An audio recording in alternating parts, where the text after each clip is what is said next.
Alhamdulillah Rabbil Alameen, wassalatu wassalamu ala Rasulillah wa ala alihi wa sahbihi ajma'in, amma ba'd. Assalamu alaikum wa rahmatullahi ta'ala wa barakatuh. Imam Abu Dawood rahimahullah ta'ala, he says in the Sunan, in the chapter of Jumu'ah, باب التحلق يوم الجمعة قبل الصلاة. حدثنا مسدد قال حدثنا يحيى عن ابن عجلان عن عمرو بن شعيب عن أبيه عن جده أن رسول الله صلى الله عليه وسلم نهى عن الشراء والبيع في المسجد وأن تنشد فيه ضالة وأن ينشد فيه شعر ونهى عن التحلق قبل الصلاة يوم الجمعة. Next chapter states having circles on the day of Jumu'ah before the Jumu'ah service. Sitting in a halaqa or halqa, sitting in a circle in the masjid on Jumu'ah before Jumu'ah. From Fajr up until Jumu'ah. What is the ruling on Muslims congregating, sitting in circles of knowledge, of dhikr, talking about sports, talking about politics, eating, drinking, whatever it is. Muslims sitting in a halaqah on the day of Jumu'ah. That's what this chapter is about. And he doesn't mention any prohibition or recommendation or impermissibility or obligation, but he says the ruling, getting you to think and getting you to prepare your mind for the coming hadith, the way of Ahlul Hadith, with regards to getting the reader to think and forcing the reader to level up and learning how to take from the hadith based off of the preliminary chapter heading. So hadith number 1079, Imam Abu Dawood, he mentions his chain of narration that goes back to Abdullah ibn Amr ibn al-As radiyallahu ta'ala anhuma, that the Messenger of Allah sallallahu alaihi wasallam forbade the following things. Naha an al-shira'i wal-bay'i fil masjid. The Messenger of Allah forbade selling and buying in the masjid. وَأَن تُنْشَدَ فِيهِ ضَالَّةٌ. And for an announcement to be made for something lost. A lost camel, a lost donkey, a lost mule, something lost, a lost possession. The announcement is not to be made inside of the masjid for that lost thing. وَأَن يُنْشَدَ فِيهِ شَعْرٌ or shi'run afwan. He says, and for poetry to be said in the masjid. وَنَهَى عَنِ التَّحَلُّقِ قَبْلَ الصَّلَاةِ يَوْمَ الْجُمْعَةِ. And last but not least, the Messenger of Allah sallallahu alaihi wasallam forbade tahalluq, sitting in circles on Jumu'ah, not after, but before the Jumu'ah. So this hadith, several things are mentioned. The highlighting point, obviously, is the last one. The scholars of Islam, some of them, they say that what's meant by this hadith is what it states. Absolutely. Is that people are either prohibited or shunned. It's haram or makruh from having a halaqah on the day of Jumu'ah. And they say the wisdom behind that is that it prevents people from preparing for Jumu'ah. The class is good, the dhikr of Allah is excellent, it's great, but the best thing to do on the day of Jumu'ah is to come early. So if you're going to go to sleep and then come later, wash up, brush your teeth, change your clothes, be intimate with your wife, whatever you do on Jumu'ah that prevents a person from coming at the earliest hour, the first hour in which a person will receive the reward of a camel, and the second hour in which the person will receive the reward of a heifer, and the third hour in which a person will receive the reward of a goat or ram or sheep, etc., until the angels close their scrolls and no one else's name is written. So therefore, if you're sitting in a halaqah, a class, could be 30 minutes, 40 minutes, an hour, 2 hours, and that is time taken away from your coming to Jumu'ah. And the reason why you don't come to Jumu'ah so early is because what? I have to sleep. I have to eat breakfast.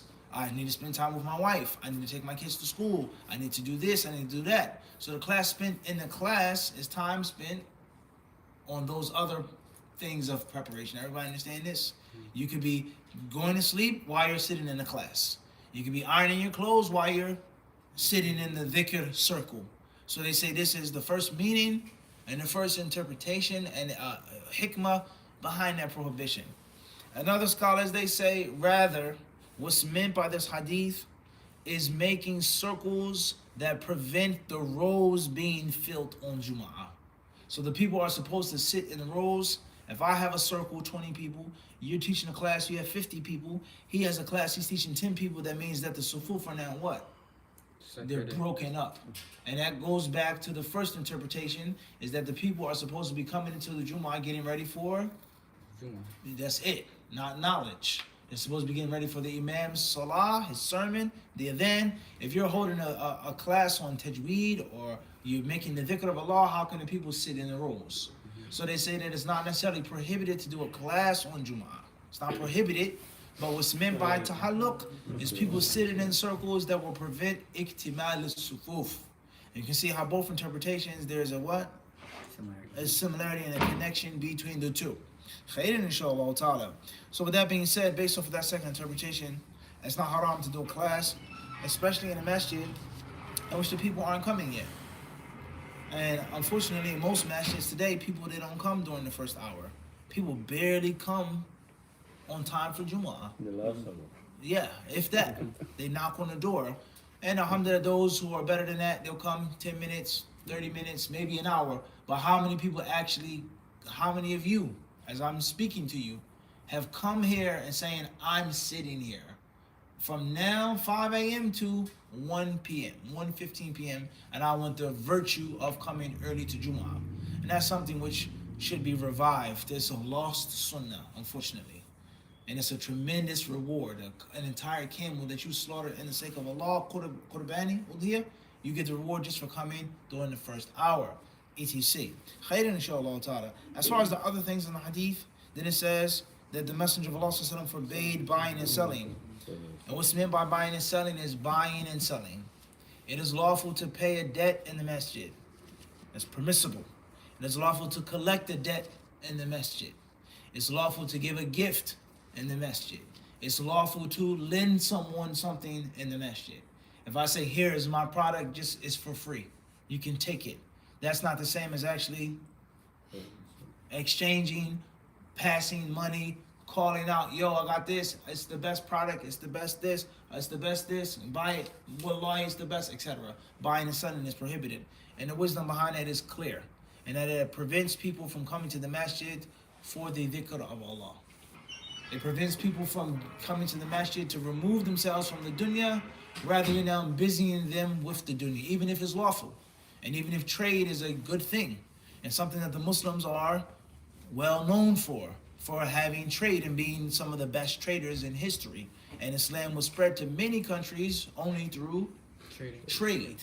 So that's not a bad thing to trade, but not in the house of Allah subhanahu wa ta'ala. And that's the wisdom why. It then says, وَأَن تُنْشَدَ فِيهِ ضَالَةٌ. And for a lost possession or lost animal to be caught out, and that prohibition is just like the previous prohibition. The masjid becomes a place for shouting, for screaming, and personal affairs. Yo, I lost this. I'm looking for this. Anybody have an apartment to rent?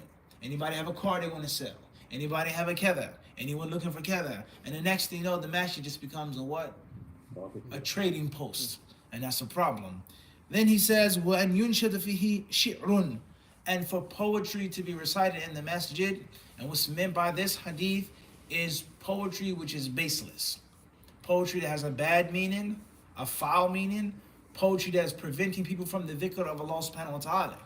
And the dalil for this interpretation, because the hadith outwardly states poetry, without any exceptions. The proof for this ta'wil are the other authentic hadiths in which the Messenger of Allah allowed the Sahaba to recite poetry in the masjid. Rather, the Prophet commanded Hassan ibn Thabit to make poetry in the masjid. As one narration states, if my memory serves me correctly, it was Umar ibn Khattab that passed by Hassan. And he heard him making poetry. And Hassan was a famous poet. And he said, stop doing that in the masjid.